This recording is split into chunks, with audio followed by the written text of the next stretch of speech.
సర్పంచ్ గా నిలబడతానా నన్ను భారీ మెజార్టీ తోటి కనుక మీరు గెలిపించినట్లయితే ప్రతి ఇంటికి ఒక గాసు బుడ్డిని ఫ్రీగా ఇప్పిస్తా నేను.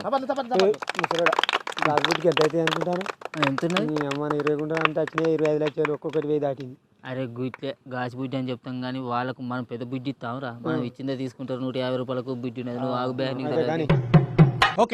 అట్లాగే పెళ్లి చేసుకున్న కొత్త జంటకు 10,000 రూపాయలు 2 క్వింటాల బియ్యం ఇస్తాం. 20,000 లెక్క చెప్తాను. అయితే నీకు తెలియదు, కొత్తగా పెళ్లి చేసుకుంటే వాళ్ళకి అంటే ఫ్రెష్ గా పెళ్లి చేసుకుంటే వాళ్ళకి కాదు, రెండోసారి పెళ్లి చేసుకుంటే వాళ్ళకి కానీ గెలిచినాక చెప్తాం రా భూషిక నువ్వు ఒడ్డెక్కేదాకా ఓడమాలన్నా, ఒడ్డెక్కినాక నా బోడమాలన్నా. ఇంకో ముఖ్యమైన విషయం ఏంటిది అని అంటే, మొగడు పెళ్ళాన్ని కొట్టినట్లేదుంటే ఆ పెళ్ళాన్ని మనం గ్రామ పంచాయతీ ఖర్చులతోటి జాగ్రత్తగా తీసుకుపోయి వాళ్ళ అవ్వగారింటికాడ అప్పచెప్పేద్దాం. అట్లనే పెళ్ళంకొచ్చిన మొగనికి మన గ్రామ పంచాయతీని 4 రోజుల పాటు ఉచితంగా భోజనాలు పెట్టిస్తాం. రామచంద్ర, ఒక మంచి పథకం ఉన్నది చెప్పనది. మన ఊళ్ళో కొంతమంది పోరగాళ్ళు రోజు బగ్గ దాగి 3 బాట్ల కాడ మోరిల మీద కూర్చొని పలకపోళ్ళు ఒత్తుకుంటా వచ్చి రికాంగ్ కూర్చుంటారు. అసంటి పొలగాళ్లకు అట్లనే లవరు లేని పొలగాళ్లకు మన గ్రామ పంచాయతీ తరఫున నెల పింఛన్లు ఇద్దామని చూస్తాను.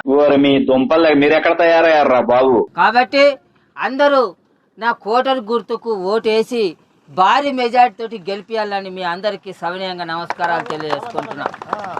నేను మాట ఇచ్చిందంటే మిడకాయ అయినా తీసుకుంటా కానీ మాట తప్పటోని కాదు కాదా?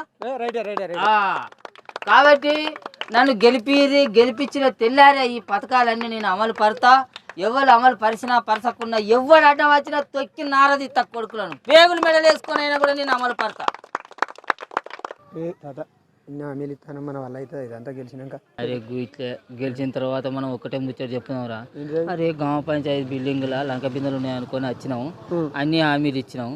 గెలిచినాక వచ్చి చూసినట్లేమంటే గ్రామ పంచాయతీ బీరు వాళ్ళ ఎలుకలు తప్ప ఏం లేవు అని చెప్పి చెప్తాం. అంతే అట్లనో ఇట్లనో చెప్పుకుంటా మనం 5 ఏళ్ళు దాటేద్దాం. దొంగలున్నారు, పచ్చి లంగాలున్నారు, నమ్మినవంటే నిన్ను ముంచిపోతారు.